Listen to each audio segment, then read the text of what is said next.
Cassandra O'Corin. Yes, she's my daughter. I had a sudden memory pop into my head.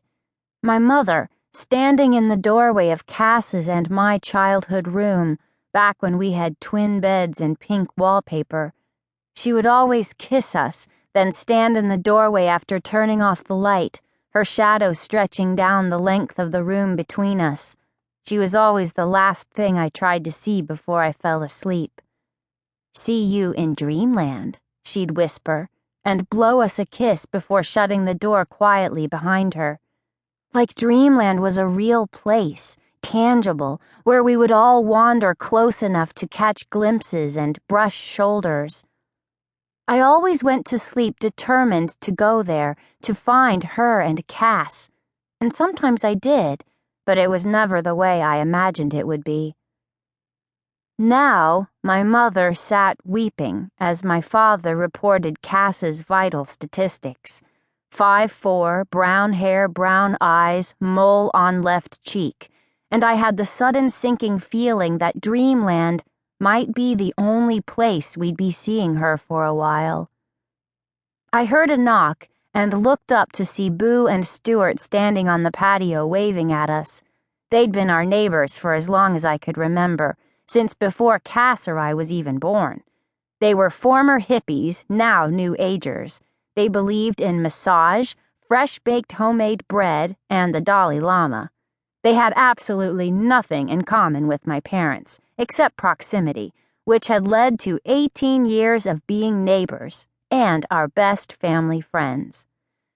"Good morning," Boo called out to us through the door, holding up the flowers for me to see. "Happy birthday." She reached down and pushed the door open, then stepped inside with Stuart following. He was carrying a bowl and a plate, each covered with a brightly colored napkin, which he put down on the table in front of my mother. "We brought blueberry buckwheat pancake mix and sliced mangoes," Stuart said in his soft voice, smiling at me. "Your favorites." Boo was crossing the room, arms already extended, to pull me close for a tight, long hug. "Happy birthday, Caitlin," she whispered in my ear. She smelled like bread and incense. "This will be your best year yet. I can feel it." "Don't count on it," I said, and she pulled back and frowned at me, confused, just as my father hung up the phone and cleared his throat. "Technically," he said, "they can't do anything for 24 hours, but they're keeping an eye out for her. We need to call all her friends right now. Maybe she told someone something." "What's going on?" Boo asked, and at the table my mother just shook her head. She couldn't even say it. "Margaret, what is it?" "It's Cassandra," my father told her, his voice flat. "It appears that she's run away."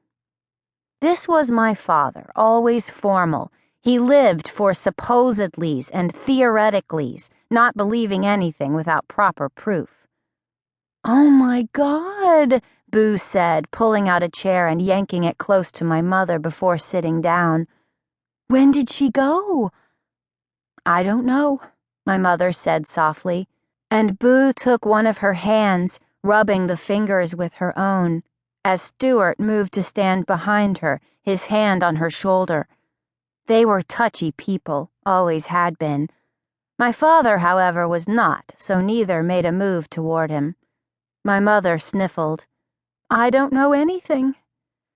"Caitlin," my father said to me briskly, "get a list together of her friends, anyone she might have talked to, and the number for that Witter show or whatever it's called." "Okay," I said, not bothering to correct him. He nodded before turning his back to my mother and Boo and Stuart to look out across the patio at the few squirrels crowding the bird feeders. On my way back to my room, I picked up my present from where it was lying in the middle of the hallway.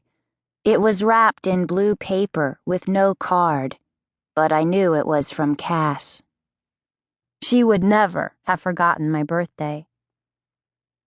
I took it into my room and sat down on my bed. In the mirror over my bureau, I could see my face was scratched from where I'd hit the light.